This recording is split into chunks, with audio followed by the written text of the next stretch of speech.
भाजपा सुधांशु त्रिवेदी इस वक्त कह रहे कुछ, उनको सुनते हैं। सैम पित्रोदा ने ऐसा एक्सरे कर दिया है उस मैनिफेस्टो का कि अब राहुल गांधी जी भी कुछ बोल ले या कांग्रेस का कोई प्रवक्ता कुछ बोल ले, आप सभी जानते हैं अगर एक बार एक्सरे हो जाए फिर कितना भी कपड़े से ढकने का प्रयास करो वो हकीकत सामने आ जाती है। तो वो हकीकत अब पूरी तरीके से खुलकर सामने आ गई है। जिस प्रकार की बातें उन्होंने कही वो मैं कह सकता हूं उनकी पार्टी के एक हाईटेक व्यक्ति ने कही है जो बड़े दिमागदार माने जाते हैं, who is considered to be the brain behind.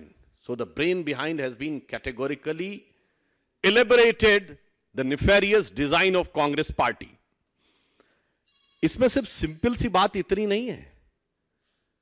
हर भारतीय, मैं आपसे बताना चाहता हूं भारत की अर्थव्यवस्था का दुनिया में सबसे बड़ा आधार क्या है कि हम सेविंग बेस्ड इकोनॉमी है। आज पर्सनल डेट में हमारा डेट टू जीडीपी रेशियो दुनिया में सबसे बेहतर है, 43% ऑफ द जीडीपी है। क्यों? कौन सेविंग्स को प्रेरित करता है? दुनिया के बड़े बड़े थिंक टैंक्स ने कहा है कि भारत में परिवार और जो आपकी जनरेशनल मोटिवेशन है वो सेविंग को प्रेरित करती है। यानी आप अपने बच्चों को, उनके बच्चों के लिए विरासत में क्या धन संपत्ति छोड़ेंगे वो प्रेरित करती है। भारत का मूल मंत्र क्या रहता है? एक पीढ़ी मेहनत करके कमाती है, उसके बाद दूसरी पीढ़ी उससे कुछ बनाती है, तब जाके तीसरी पीढ़ी कुछ सुख पाती है। और यह कांग्रेस उस सुख चैन को छीनना चाहती है। सैम पित्रोदा ने यह कहा कि वो अमेरिका से प्रेरित होकर गोल्ड टैक्स लगाने की बात करेंगे। अब मैं पूरे देशवासियों को याद दिलाना चाहता हूं कि इनके मैनिफेस्टो में विदेश की फोटोएं थी जिसका ये खंडन नहीं कर पाए। अमेरिका की बेफलो लिवर की इन्होंने गंदगी का चित्र दिखाकर भारत के पर्यावरण के बारे में बात किया था। अब यह साफ हो गया कि वो फोटोएं किसी गलती के तहत नहीं थी, इनके दिमाग में विदेश की बातें अंकित हैं। और मैं तो उनसे पूछना चाहता हूं विदेश की कौन सी शक्तियां आपको प्रेरित कर रही हैं?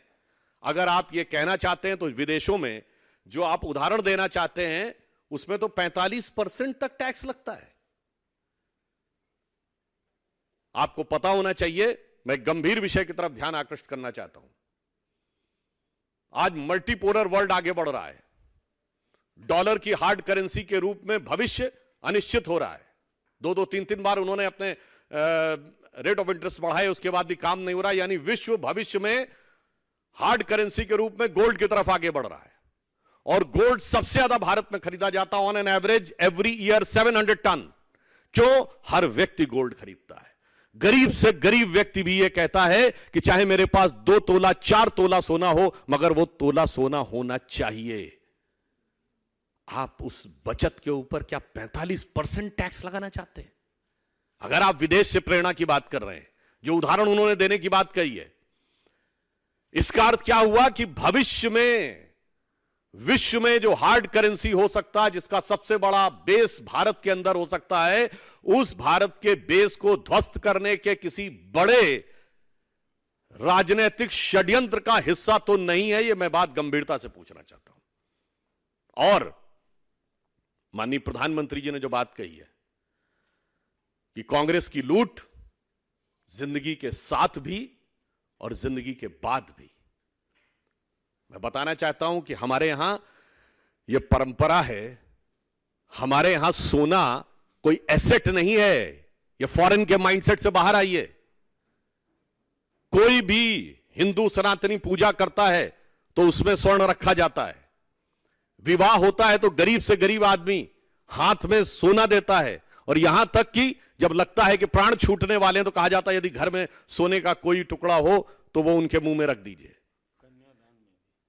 किस प्रकार की चीजों के लिए, किस भावना से प्रेरित है? बहुत साफ हो गया, विदेशी मानसिकता से प्रेरित।